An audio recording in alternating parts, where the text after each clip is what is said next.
Hello everyone, my name is Heather and welcome to the channel Bookables. Today I'm here to do another recommendations video for you. So I do this thing on Instagram every few months or so where I ask you guys for really specific recommendations and I provide you with a book that will fit that kind of recommendation, if you will. Like, I do a lot of other recommendations like different type of tropes, things like that, but this one it's just a slew of like random ones. Like I think I have ones with like a character with a cat as a pet, a cozy thriller, stuff like that. So I have a whole bunch of them that you suggested and I tried to rack my brain to pick what book that would fit with that kind of specific recommendation that you want. So let's get into it. First up is a good revenge thriller. So when I think about it, I mean, there are some like adult thrillers that are revenge, but my favorite, honestly, is actually a YA thriller, which I never thought I would say, but Sadie by Courtney Summers is a great revenge thriller. This is all about a character named Sadie who finds out that her sister has been murdered. She knows who murders her, and so she goes off on a hunt to find this person and to seek justice. Meanwhile, we have a podcaster guy kind of trailing behind her, trying to figure out where exactly she's going. You have her story going along, and you have the podcast going on simultaneously. It's a great book. One of my favorite YA thrillers of all time. Highly recommend it if you want a good revenge story. Then we have a laugh out loud book. There's a lot of those for me. A lot of memoirs, I think, but one in particular that I read last year that made me laugh out loud several times, if I can get it out, is Dial A for Aunties by Jessie Q. Swintano. This is like a cozy thriller, so maybe if you're not in the market for an intense thriller, but if you just want to have a good time, this is one. This is about a character that goes on a date, and then by the end of the date, her date is dead somehow, and she has to deal with it as well as her aunties, and it's hilarious. It's a funny book. Like, this is a book that is meant to not be taken seriously at all. It's very, go into it lightly. There's a lot of plot holes of like how could this happen, but it's a fun time. It's one that will make you laugh out loud for sure. Book like New Girl. New Girl is a great show. I love New Girl. It's one of my favorite shows of all time. I love it.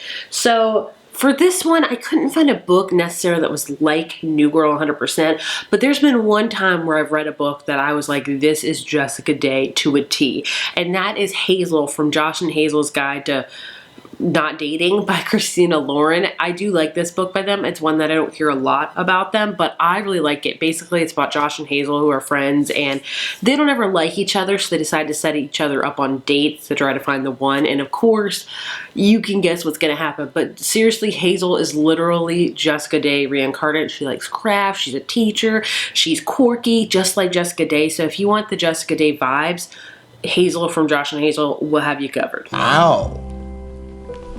Thanks, Coach.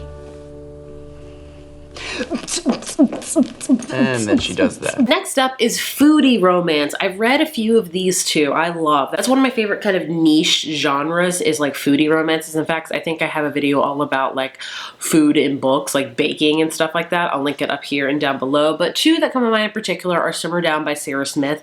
This is about a character that has a food truck in Maui, and she was a chef, but she kind of had to put her dream on hold because her father passed away. So she goes back home to Maui where her mom is, and helps her with the food truck, and then she runs across another food truck guy. Things happen, but either way, it taught me a lot about cuisine, the whole food truck. If you love food trucks and that whole atmosphere, that's a great book for that. Also, Kiss My Cupcake by Helena Hunting. I love that book. It's about a character that opens up her own like cupcake and booze shop, and each chapter has a different cupcake, and she really loves coming up with cupcakes ideas. That's a fun one as well. There's a whole mess of them. Like I said, I have a whole video all about that, so if you want more, I will check out that video because there's a lot of them. Of course, we also have another video that I've done, and that is Small Town Romance. I've done Small Town Reads. Again, another one of my favorite like niche genres, but for one in particular, for this one I thought of, I wish I had to find the books. That's one of the many fun things is finding the books because I never know where they're gonna be. One that I read last year that I haven't heard a lot of people talk about, The Royals Next Door by Karina Halley.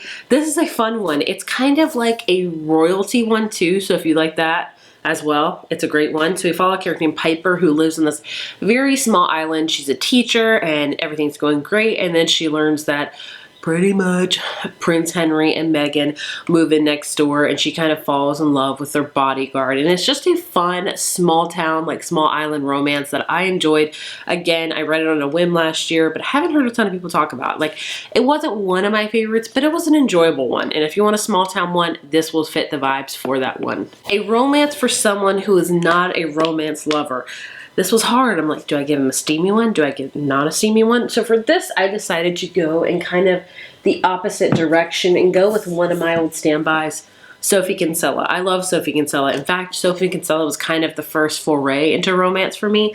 I wouldn't necessarily pin Sophie Kinsella as romance. I would rather say hers are kind of women's fiction slash kind of rom-coms, if you will. Hers are more humorful, and the romance is kind of a bonus in them. So I think this would be a great segue into someone that's looking to get into romance. This would be a good way to test the waters. My all-time favorite of hers, you guys know, I've Got Your Number. It's about a character named Poppy who loses her engagement ring, somehow finds a phone, starts talking to this guy, and he's like, be my assistant. It's a very obscure plot, but somehow it works. It's hilarious. Hilarity ensues. The end is going to make you swoon, and I really loved it.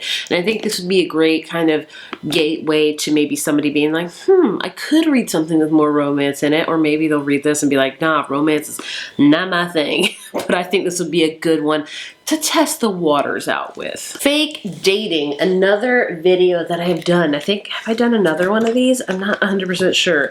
But for this one, I'm gonna go with another one I read last year, The Bodyguard by Kristin Hannah. I've read several of her books before. This one is all about a woman that's a professional bodyguard. Like, she's pretty much Buffy, honestly. And she gets hired to protect this male actor. And he's like, look, I don't want my family to know, so pretend to be my girlfriend. And it's just really cute. It takes place like a Texas ranch, and it's a fun time. This is another one that's not like super, super romancy, but more kind of in the woman's fiction category, but it was still a great time, and it is mainly about fake dating. Next up, we have a book that the protagonist has a cat, and I had to think about this one because if I'm honest with you, I'm not a cat lover. I'm a dog lover. There, I said it, I know. But I'm pretty sure Jamie is, hopefully that's his name, in the book Two Wrongs Make a Right by Chloe Leese has a cat, and he isn't sure about this cat at first, but of course it grows on him. The girlfriend starts to like him. It's a really cute book. Another book I don't hear a lot of people talk about that came out last year, but I really, really enjoyed it. But he has a cat, he falls in love with the cat, the girlfriend falls in love with the cat, so if you want cats, go for that. Then I got a lot of questions of book like Gilmore Girls, and I haven't done one of these videos because you guys know Gilmore Girls, I love Gilmore Girls, because I haven't really found a lot of books that really give me that Gilmore Girls vibe. The only one that I could think of that I was like, this is very reminiscent to Gilmore Girls for me, is The Dead Romantics by Ashley Poston, just because it's set in a very small town where everyone knows everybody, and it was set in the fall kind of area, and that's the only one. But I mean, other than that, there's no other comparison to Gilmore Girls because this is all about a character that can see ghosts. I don't believe Rory or Lorelai could do that, not to my knowledge, but the atmosphere of this reminded me kind of Stars Hollow. It's hard. It's hard trying to find a book that really reminds me of Gilmore Girls. When I do, I'll let you know. What Kristin Hannah book to read first? Well, you've come to the wrong place because I have not read all of her books. She has a huge backlist, and I love her books. You guys know this. I've only read, I want to say, have I read 3 of them or 4 of them? I want to say I've only read 3. I know. But out of those 3, which one would I recommend? I don't know. I mean, my favorite of hers is The Nightingale. I love The Nightingale. It's the one I started with, and I would recommend it. Just be aware, this is no like, have a good time, it's gonna be an easy breezy read. No, get your tissues ready because this is gonna make you sob like no other. It takes place during World War II. It's powerful, it's about 2 sisters, and it's a very moving story. In fact, all of Kristin Hannah books, if you want to get into it and have a marathon, I would not recommend that because her books are books that will make you feel like you're dying. Like, it's just, they're sad. They are sad. That's why I've only read 3 of them, because I have to be in the right headspace for her books. And coincidentally enough, I feel like I never am. I would recommend her books. All of her books are great. The 3 I've read, if you're wondering, are The Nightingale, The Great Alone, which is another phenomenal one, and Firefly Lane, way better than the show. Did not like the show, didn't even finish it.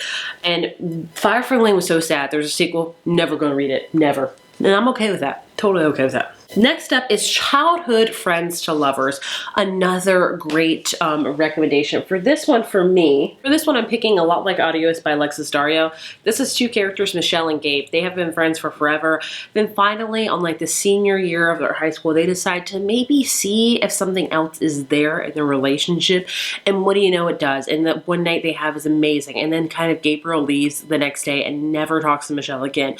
Now, like 10 years later, he is back and he needs her help with something, and so it's clearly a childhood friends to lovers while also a second chance romance, and I loved it. No one really talks about Alexis Dario's books, but I really enjoy them. Then we have clean romances, another video I've done. Clean romances, what does that mean? That basically means nothing more than PG, okay? No steamy scenes, no intense scenes, things like that. For this, I'm going to recommend you two authors that I think are really great for that. Number one is Courtney Walsh. I've read two of her books. They're great. They're just really cutesy, lovey-dovey books that I really enjoy. Also, Carrie Winfrey writes a lot of clean romances where it's just like kissing, it's PG-13, but the romances are still really adorable. Next up, we have books about dogs. We talked about cats. We're going to talk about dogs for this, and it's actually a series. It started with a dog by Julia London. The first book is called You Lucky Dog.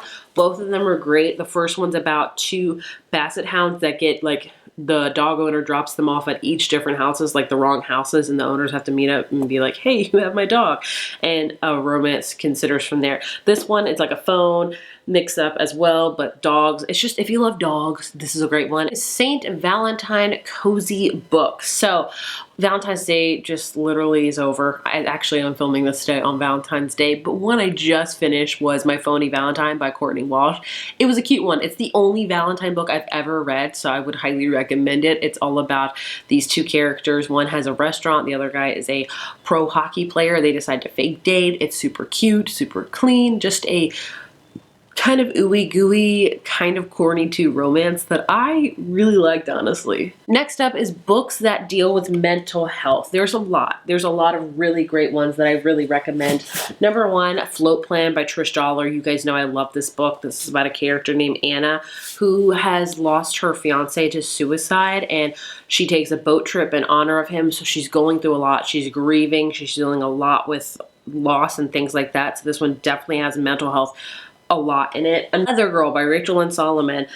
This is about a character named Ari. She is like sunshine and optimism, but she also deals a lot with depression, anxiety, and she talks a lot about it in this book. So it's a great representation of both depression and anxiety. Like I said, they are awesome. And if you want a YA one, there's several of those, but my favorite is A Heart in the Body of the World by Deb Coletti. This is about a character that is going on a run, like kind of cross country, like Forrest Gump, if you will, because she's going to run in DC to talk about something because something happened to her at school. You can probably put the dots together. That was very traumatic for her, and she's grieving, and she's doing a lot with PTSD, and it's a beautifully told book that I will recommend to anyone, even if people that don't read YA anymore. I don't even read YA anymore, but I will always love that book. Next up, we have a workplace romance. For this one, I decided to go with The X Talk by Rachel and Solomon. This is about two characters that work at like kind of a NPR type of radio station, and they have to be paired together up to like do this X Talk kind of show. But basically it's all about them working together, and I think it's a great one that I hear a little bit about, but not a ton about, but it's a great one if you want strictly like a workplace romance while also like fake dating as well. I mean, tropes within tropes within tropes with romance books. Am I right? And the last one I have is a cozy book. For this one, I literally am just finishing it today, but I will highly recommend it. And that is Legends and Lattes by Travis Baltrey. It's such a cute book. If you just want something that's going to warm your spirits and like make you feel cozy, this is one. It's all about an orc, that's right, I said orc, named Viv, who decides that she's done with the bloodshed, she's done with the battle, she wants to open up her own coffee shop, and she does, and it is just so heartwarming. My little heart can't take it anymore. It's adorable. I love it. Highly recommend. So there you have some really specific recommendations. I love doing these videos because it makes me think about books I've read in the past, and also just I like doing it. It's just a fun one. It's one of my favorite videos to do, honestly. But I hope you guys enjoyed and got some recommendations out of this. As always, thank you so much for watching, and I will see you in my next video. Bye.